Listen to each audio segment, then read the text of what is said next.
Praise the Lord. കർത്താവിൻ്റെ വലിയ നാമത്തിന് മഹത്വം വരുമാറാകട്ടെ. ഒരു പ്രാവശ്യം കൂടെ ഈ മീഡിയയിൽ കൂടെ നിങ്ങളോട് ദൈവത്തിൻ്റെ വചനം പറയുവാനായിട്ട് ലഭിച്ച വിലപ്പെട്ട അവസരത്തിനായി ദൈവത്തിന് നന്ദി പറയുന്നു.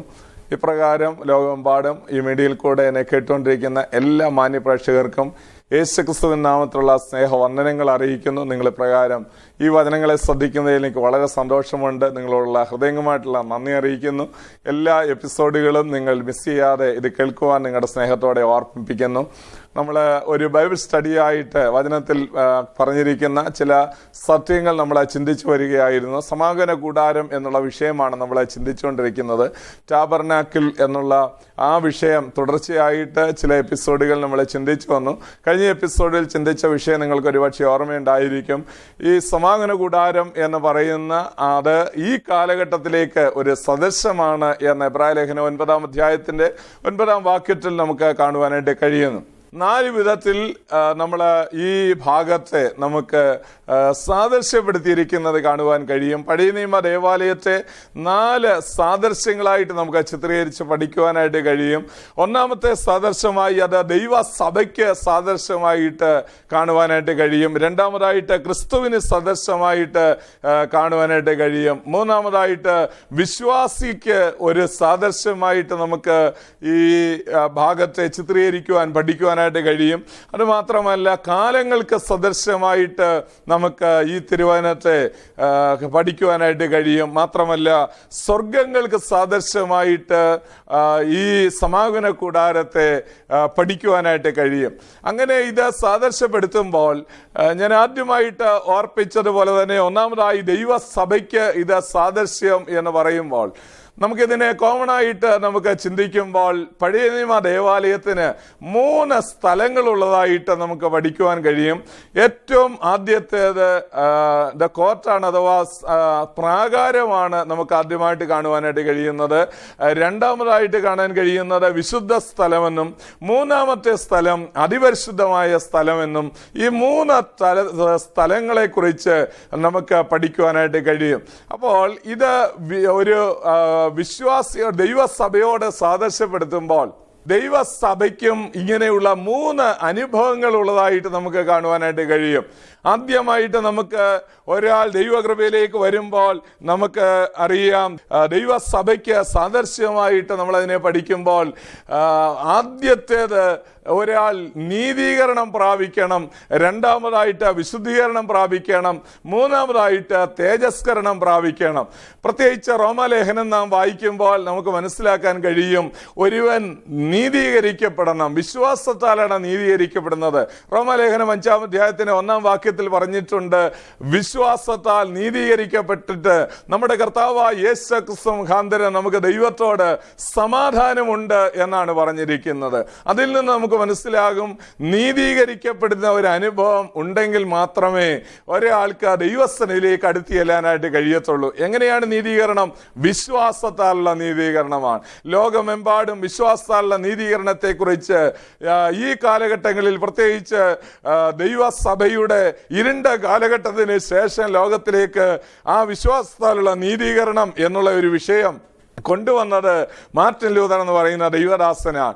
ആ നീതീകരണത്തിൽ കൂടെ, വിശ്വാസത്താലുള്ള നീതീകരണത്തോടുകൂടെ വേദപുസ്തകത്തിൽ റോമാലേഖനം മുഴുവൻ നമ്മൾ പഠിക്കുമ്പോൾ ദൈവത്തിൻ്റെ സന്നിധിയിലേക്ക് ആർക്കെങ്കിലും ആത്മാവിൽ രക്ഷ വേണമെന്നുണ്ടെങ്കിൽ അവന് വിശ്വാസത്താലുള്ള നീതീകരണം ആവശ്യമാണ് എന്ന് കാണുവാൻ കഴിയും. പഴയ നിയമത്തിൽ നമ്മൾ കാണുന്നുണ്ട്, സങ്കീർത്തനങ്ങൾ 50-ാം സങ്കീർത്തനത്തിന്റെ 5-ാം വാക്യത്തിൽ, യാഗം കഴിച്ച് എന്നോട് നിയമം ചെയ്തവരായ എൻ്റെ വിശുദ്ധന്മാരെ എൻ്റെ അടുക്കൽ കൂട്ടുവീൻ എന്ന് പറഞ്ഞിരിക്കുന്നു.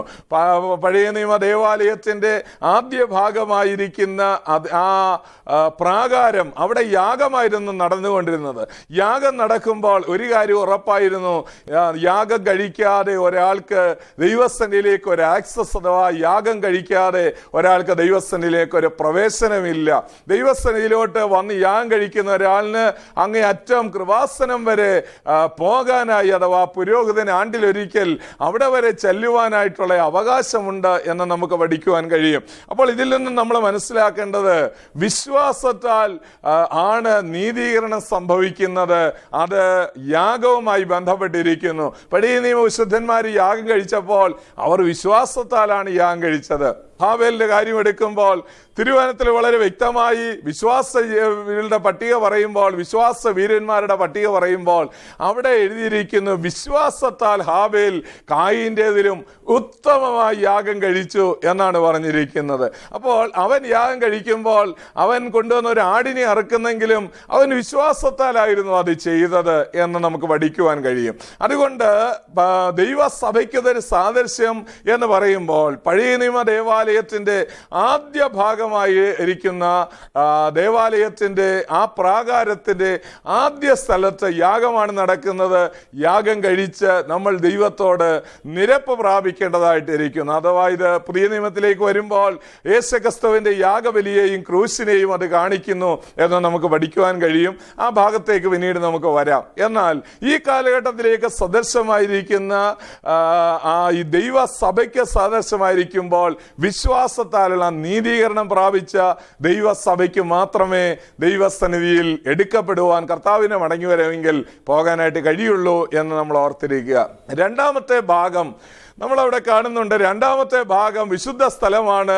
നമ്മൾ പുതിയ നിയമ വിശ്വാസിയെ സംബന്ധിച്ചിടത്തോളം നീതീകരണം പ്രാപിച്ചാൽ മാത്രം നമുക്ക് ദൈവത്തെ കണ്ടുമുട്ടുവാനോ അഥവാ ദൈവസാന്നിധ്യം അനുഭവിക്കാനോ നമുക്ക് കഴിയില്ല. പിന്നെയോ വിശുദ്ധീകരണം നമ്മൾ പ്രാപിക്കേണ്ടതായിട്ടിരിക്കുന്നു.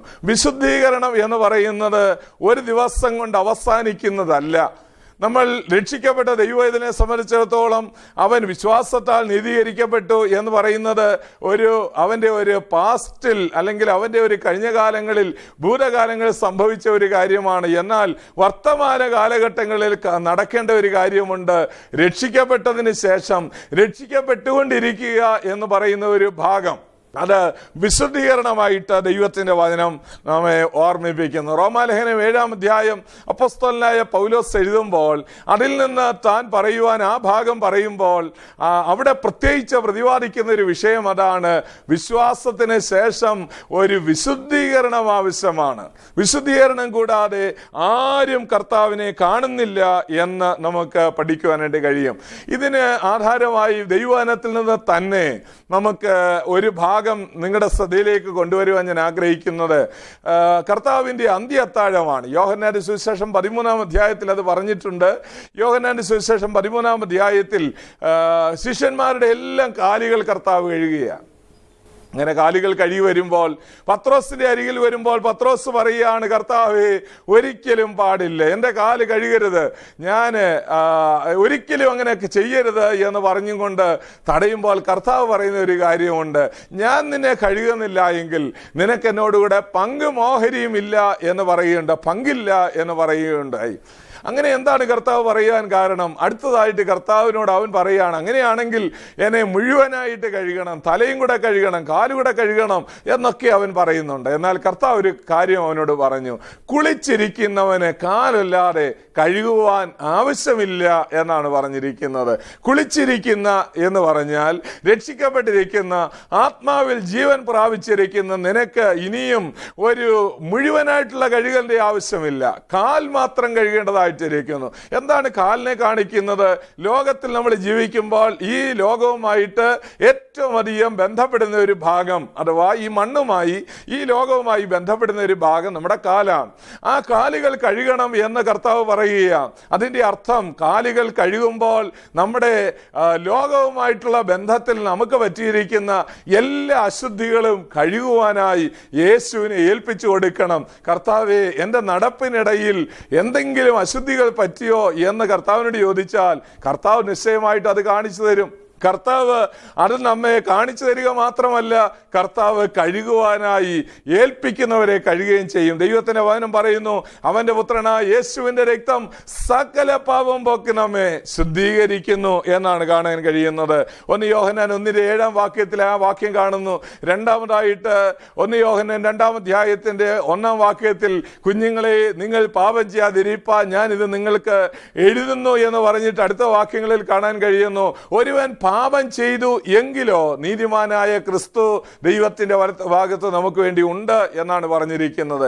അതിൽ നിന്ന് നമ്മൾ ഒരു കാര്യം കൂടെ മനസ്സിലാക്കുക, യേശു ക്രിസ്തുവിന്റെ പരിശുദ്ധ രക്തത്താൽ നീതീകരണം പ്രാപിക്കുക മാത്രമല്ല, രണ്ടാമതായി വിശുദ്ധ സ്ഥലത്തേക്ക് നമുക്കൊരു പ്രവേശനം ലഭിക്കുന്നത് വിശുദ്ധീകരണത്തിൽ കൂടെയാണ്. മൂന്നാമതായിട്ട് നമുക്ക് പഠിക്കാൻ കഴിയുന്നത്, ദൈവസഭയ്ക്ക് സാദൃശ്യമായി നമ്മൾ ചിന്തിക്കുമ്പോൾ നമുക്ക് പഠിക്കാൻ കഴിയുന്നു, ദൈവസഭയ്ക്ക് ഒരു തേജസ്കരണമുണ്ട്. 2 കൊരിന്ത്യർ 3-ാം അധ്യായത്തിന്റെ 18-ാം വാക്യം വായിക്കുമ്പോൾ നമ്മൾ ഈ വിധത്തിൽ ഇരുന്ന് അവസാനിക്കുകയല്ല, പിന്നെയോ ഒരു തേജസ്കരണം ദൈവസഭയ്ക്കുണ്ട്.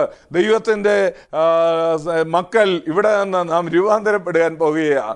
നമ്മൾ റോമാലേഖനം 8-ാം അധ്യായത്തിന്റെ 23 മുതലുള്ള വാക്യങ്ങൾ വായിക്കുമ്പോഴും നമുക്കുള്ള പ്രത്യാശ എന്താണ് എന്നവിടെ പറഞ്ഞിരിക്കുന്നു. തേജസ്കരിക്കപ്പെടുവാനായിട്ട് നമ്മൾ പോകുകയാണ്. 1 പത്രോസ് 1-ാം അധ്യായത്തിന്റെ 3-ാം വാക്യം വായിക്കുമ്പോഴും ഫിലിപ്പിയ ലേഖനം 3-ാം അധ്യായത്തിന്റെ 21-ാം വാക്യം വായിക്കുമ്പോഴും അവിടെ കാണുവാൻ കഴിയുന്നു. ഫിലിപ്പിയ ലേഖനം പൗലോസ് എഴുതുമ്പോൾ അവിടെ പറയുകയാണ്, അവിടെ നിന്ന് നമ്മുടെ കർത്താവായ യേശു ക്രിസ്തു ആമേൻ മടങ്ങി വരുമെന്ന് മാത്രമല്ല, അവൻ നമ്മുടെ താഴ്ചയുള്ള ശരീരത്തെ അവന്റെ മഹത്വമുള്ള ശരീരത്തോടുകൂടെ അനുരൂപമായി രൂപാന്തരപ്പെടുത്തും എന്നാണ് പറഞ്ഞിരിക്കുന്നത്. 1 കൊരിന്ത്യർ 15-ാം അധ്യായത്തിന്റെ 51-ാം വാക്യം വായിക്കുമ്പോൾ അവിടെയും നമുക്ക് കാണുവാൻ കഴിയുന്നുണ്ട്, ദൈവത്തിന്റെ സഭ ഇവിടെ നിന്ന് നാം എല്ലാവരും രൂപാന്തരപ്പെട്ട് തേജസ്സിലേക്ക് എടുക്കുന്ന ഒരു നാൾ വരാൻ പോകുന്നു. എബ്രായ ലേഖനം 11-ാം അധ്യായത്തിന്റെ 40-ാം വാക്യത്തിലേക്ക് വരുമ്പോൾ ദൈവം നമുക്ക് വേണ്ടി ഒരുക്കിയിരിക്കുന്ന അതിശ്രേഷ്ഠമായ ഒരു പദവിയായി നമുക്ക് വിശ്വാസവീരന്മാരുടെ പട്ടികയ്ക്ക് ശേഷം നമുക്ക് മനസ്സിലാക്കുവാനായിട്ട് കഴിയുന്നു. എബ്രായ ലേഖനം 9-ാം അധ്യായത്തിന്റെ 28-ാം വാക്യം വായിക്കുമ്പോഴും നമുക്ക് ഈ പ്രത്യാശ നമ്മളിൽ വർദ്ധിച്ചു വരത്തക്കവണ്ണമുള്ള ഒരു വാക്യം കാണുവാനായിട്ട് കഴിയും. അവിടെ ഒരിക്കൽ മരിക്കുകയും പിന്നെ ന്യായവിധിയും ദൈവ മനുഷ്യർക്ക് നിയമിച്ചിരിക്കുന്നു എന്ന് പറഞ്ഞതിന് ശേഷം ദൈവം പറയുന്ന ഒരു കാര്യമാണ്, ദൈവത്തിന്റെ ക്രിസ്തുവിന്റെ തേജസ് നമ്മളിലേക്ക് വ്യാപരിക്കുമ്പോൾ നമ്മൾ തേജസ്കരിക്കപ്പെടുന്ന ഒരു അനുഭവത്തിലേക്ക് മാറും എന്നുള്ള ഒരു സത്യം കൂടെ ഓർക്കുക. അതുകൊണ്ട് ദൈവസഭയ്ക്ക് സാദൃശ്യമായി ഈ വചനത്തിൽ ടാബർനാക്കിളിനെ അഥവാ സമാഗമന കൂടാരത്തെ പറഞ്ഞിരിക്കുന്നത് നമുക്ക് കാണുവാൻ കഴിയും. അതുകൊണ്ട് ഈ 3 കാര്യങ്ങൾ നമ്മുടെ ഓർമ്മയിൽ നിന്ന് മാറിപ്പോകരുത്. പഴയ നിയമ ദേവാലയത്തിന് 3 സ്ഥലങ്ങൾ ഉള്ളതുപോലെ തന്നെ പുതിയ നിയമ ദൈവസഭയ്ക്കും 3 അനുഭവങ്ങളുണ്ട്. വിശ്വാസത്താലുള്ള നീതീകരണം, വിശ്വാസത്താലുള്ള വിശുദ്ധീകരണം, വിശ്വാസത്താൽ നീതീകരിക്കുകയും വിശുദ്ധീകരിക്കുകയും ചെയ്യപ്പെടുന്നവർക്ക് വേണ്ടി വെച്ചിരിക്കുന്ന തേജസ്കരണം എന്നുള്ള ഒരു അനുഭവം. അത് ഭൂമിയിൽ വെച്ച് നടക്കുകയില്ല. സ്വർഗത്തിലേക്ക് നമ്മൾ പോകുമ്പോൾ തേജസ്കരിക്കപ്പെട്ടവരായി കർത്താവിനോടുകൂടെ കോടാനുകോടി വിശുദ്ധന്മാർ മധ്യാകാശത്ത് വെളിപ്പെടുവാൻ സമയമായിരിക്കുന്നു. താങ്കൾ ആ കൂട്ടത്തിൽ കാണുമോ എന്ന് ശാന്തമായി പരിശോധിക്കുക.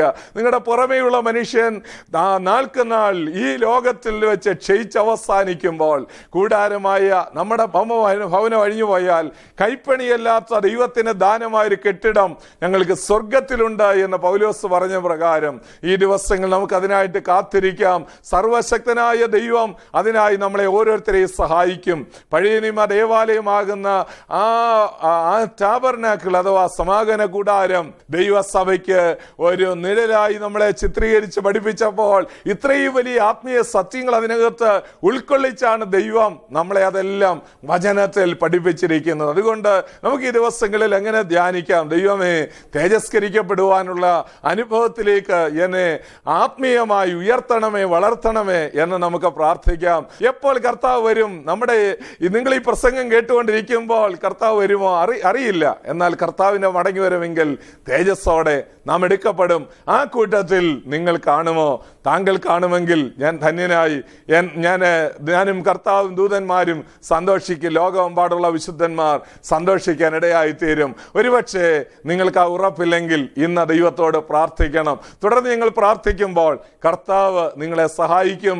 തുടർന്നുള്ള നാളുകളിൽ കർത്താവിന്റെ വചനം നിങ്ങളിലേക്ക് വരുവാൻ സർവശക്തനായ ദൈവം സഹായിക്കട്ടെ എന്ന് പ്രാർത്ഥിക്കുന്നു. കർത്താവിന്റെ കൃപ നിങ്ങളുടെ ഭവനങ്ങളിൽ ധാരാളം ഇറങ്ങുമാറാകട്ടെ. കർത്താവിന്റെ സാന്നിധ്യം നിങ്ങളെ വസിക്കുമാറാകട്ടെ.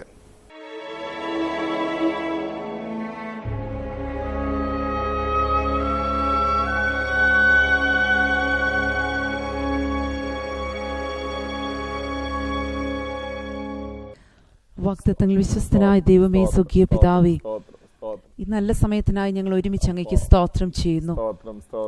അനേക ഇടങ്ങളിലിരുന്ന് ആത്മാക്കൾക്ക് വേണ്ടി കരയുന്ന, പ്രിയപ്പെട്ടവർക്ക് വേണ്ടി വേദനപ്പെടുന്ന ഇവരുടെ സ്വഭാവത്തിന് ഒരു വ്യത്യാസം വന്നിരുന്നെങ്കിൽ, ഇവർ ദൈവത്തെ കണ്ടുമുട്ടിയിരുന്നെങ്കിൽ, ഇവർ യഥാർത്ഥ സത്യം ഗ്രഹിച്ചിരുന്നെങ്കിൽ എന്നൊക്കെ വിചാരിച്ച് ഹല്ലേലൂയ സ്തോത്രം സ്തോത്രം വേദനപ്പെട്ട് കരഞ്ഞുകൊണ്ടിരിക്കുന്ന, പേരെഴുതി വെച്ച് പ്രാർത്ഥിച്ചുകൊണ്ടിരിക്കുന്ന നാളുകളായി ഹല്ലേലൂയ ചിലരുടെ ജീവിതങ്ങളെ നോക്കി hallelujah hallelujah hallelujah hallelujah hallelujah ആഗ്രഹത്തോടെ പ്രാർത്ഥിച്ചുകൊണ്ടിരിക്കുന്ന ഹല്ലേലൂയ എല്ലാവർക്കായിട്ടും ഞങ്ങൾ ഒരുമിച്ച് പ്രാർത്ഥിക്കുന്നു. കർത്താവേ ഹല്ലേലൂയ സ്തോത്രം സ്തോത്രം സ്തോത്രം. നിത്യ ജീവനായി നിയമിക്കപ്പെട്ടവരെ ഹല്ലേലൂയ ഈ ദിവസങ്ങളിൽ അങ്ങ് ആകർഷിക്കണമേ എന്ന് പ്രാർത്ഥിക്കുന്നു. കർത്താവേ ഹല്ലേലൂയ സ്തോത്രം സ്തോത്രം സ്തോത്രം. മാതാവിന്റെ കണ്ണുനീരെല്ലാം നിന്റെ തുരുത്തിയിലുണ്ടല്ലോ കർത്താവേ.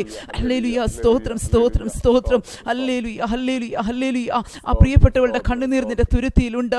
ഹല്ലേലൂയ സ്തോത്രം സ്തോത്ര. യാത്രയുടെ യാമങ്ങളിൽ ഹല്ലേലൂയ മറ്റ് വിഷയങ്ങളൊന്നും ഹല്ലേലൂയ ഹല്ലേലൂയ ഹല്ലേലൂയ എനിക്ക് ആഗ്രഹമില്ല. എൻ്റെ മക്കൾ ഹല്ലേലൂയ ഹല്ലേലൂയ ഹല്ലേലൂയ യേശുവിനെ അറിഞ്ഞ് ജീവിക്കുന്നതിനപ്പുറം മറ്റൊരു സന്തോഷം എനിക്കില്ല. ഈ ഭൂമിയിൽ എനിക്കൊന്നും വേണ്ട. Hallelujah hallelujah. എൻ്റെ തലമുറകൾ ഹല്ലേലൂയ നിന്നെ അറിഞ്ഞാൽ മതി എന്ന് പറഞ്ഞ് ഹല്ലേലൂയ കഴിഞ്ഞ ദിവസങ്ങളിലും വേദനയോടെ പ്രാർത്ഥിച്ച ഹല്ലേലൂയ വിഷയങ്ങളെല്ലാം സ്വർഗം അറിയുന്നത് കൊണ്ട് നന്ദിയോടെ ഞങ്ങൾ അങ്ങയെ സ്തുതിക്കുന്നു, സ്തോത്രം ചെയ്യുന്നു കർത്താവേ. ഹല്ലേലൂയ ഒരുവൻ ക്രിസ്തുവിലായാൽ പുതിയ സൃഷ്ടിയാണ്, പഴയത് കഴിഞ്ഞു പോയിരിക്കുന്നു. Hallelujah hallelujah. അല്പം മുമ്പ് ഞങ്ങൾ കേട്ടുകൊണ്ടിരുന്നത് പോലെ ഹല്ലേലൂയ ജഡ സ്വഭാവമുള്ളവർക്ക് ദൈവത്തെ പ്രസാദിപ്പിക്കുവാൻ കഴിയത്തില്ല. Hallelujah hallelujah hallelujah. ജഡം അതിന്റെ ചിന്ത മരണമാണ്. ഹല്ലേലൂയ സ്തോത്രം. ജഡത്തിന്റെ ചിന്ത ദൈവത്തോട് ശത്രുത്വമാണ്. ഹല്ലേലൂയ. അങ്ങനെയാണെങ്കിൽ കർത്താവേ ഞങ്ങൾ ഐക്യമത്യപ്പെട്ട് ഹല്ലേലൂയ ദൈവത്തോട് ശത്രുത്വം ഉണ്ടാക്കുന്ന ഹല്ലേലൂയ അവർ ദൈവകൃപയിലേക്ക് വരുന്നതിന് തടസ്സമായി അവരെ നിത്യമരണത്തിലേക്ക് കൊണ്ടുപോകുവാനായി ഹല്ലേലൂയ അവരുടെ ഉള്ളിൽ പ്രബലപ്പെട്ട് നിൽക്കുന്ന ഹല്ലേലൂയ ഹല്ലേലൂയ ഹല്ലേലൂയ ജഡത്തിന്റെ പിന്നിൽ ഹല്ലേലൂയ ഹല്ലേലൂയ അവന്റെ അപ്പനായ പിശാചിനെതിരായി ഞങ്ങൾ ഐക്യമത്യപ്പെട്ട് പ്രാർത്ഥിക്കുന്നു കർത്താവേ. ഹല്ലേലൂയ ആ കുടുംബത്തിലുള്ളവർ വിടുവിക്കപ്പെടുന്നതിന് തടസ്സമായി ഹല്ലേലൂയ പ്രിയപ്പെട്ടവൻ വിടുവിപ്പിക്കുന്നതിന് തടസ്സമായി ആ യൗവനക്കാരൻ ദൈവകൃപയിലേക്ക് വരുന്നതിന് തടസ്സമായി ഹല്ലേലൂയ ഹല്ലേലൂയ അവന്റെ ജഡത്തിൽ ഹല്ലേലൂയ ഹല്ലേലൂയ ഹല്ലേലൂയ അവനെ ശക്തിപ്പെടുത്തിക്കൊണ്ടിരിക്കുന്ന ദുഷ്ടവ്യാപാരത്തിന്റെ മേൽ സ്വർഗത്തിനും ഭൂമിക്കും നാഥനായ നസ്രയനായ യേശു ക്രിസ്തുവിന്റെ അധികാരമുള്ള നാമത്തിൽ ഞങ്ങൾ ജയമെടുത്ത് പ്രാർത്ഥിക്കുന്നു. ആ ജീവിതം വിടുവിക്കപ്പെടട്ടെ, ആ പൈതൽ വിടുവിക്കപ്പെടട്ടെ, ആ കുടുംബത്തിൽ സമാധാനം വരുമാറാകട്ടെ. ഹല്ലേലൂയ സ്തോത്രം സ്തോത്രം. Hallelujah hallelujah. ഒരുവൻ ക്രിസ്തുവിൽ വിശ്വസിച്ചാൽ ഹല്ലേലൂയ ഹല്ലേലൂയ അവന്റെ കുടുംബം കൂടെ രക്ഷിക്കപ്പെടുമെന്ന് ഹല്ലേലൂയ ഹല്ലേലൂയ ഞങ്ങളുടെ വചനം പറയുന്നുണ്ട്. ഹല്ലേലൂയ സ്തോത്രം. അങ്ങനെയാണെങ്കിൽ ഹല്ലേലൂയ ഹല്ലേലൂയ ഹല്ലേലൂയ ഞാനും എന്റെ കുടുംബവുമോ ഞങ്ങൾ യഹോവയെ സേവിക്കുമെന്ന് പറഞ്ഞ ഹല്ലേലൂയ കുടുംബമായി കൃപയിലേക്ക് വരുവാൻ ഈ പ്രിയപ്പെട്ടവരെ നീ സഹായിക്കണം. അതിന് തടസ്സമായി നിൽക്കുന്ന സകലതും ഹല്ലേലൂയ ഇന്ന് രാത്രികാലം ഹല്ലേലൂയ ഹല്ലേലൂയ ഹല്ലേലൂയ ഈ സമയത്ത് ഞങ്ങൾ ഒരുമിച്ച് പ്രാർത്ഥിക്കുമ്പോൾ ഹല്ലേലൂയ അതിന് വിപരീതമായി പൊങ്ങുന്ന ഹല്ലേലൂയ ഹല്ലേലൂയ സകല ചിന്തകളും ഹല്ലേലൂയ ഇടിഞ്ഞു മാറുവാനായി ഞങ്ങൾ പ്രാർത്ഥിക്കുന്നു കർത്താവേ. അറുക്കപ്പെട്ട കുഞ്ഞാടിന്റെ മഹത്വം യേശു ക്രിസ്തുവിന്റെ നാമത്തിൽ തന്നെ. ആമേൻ.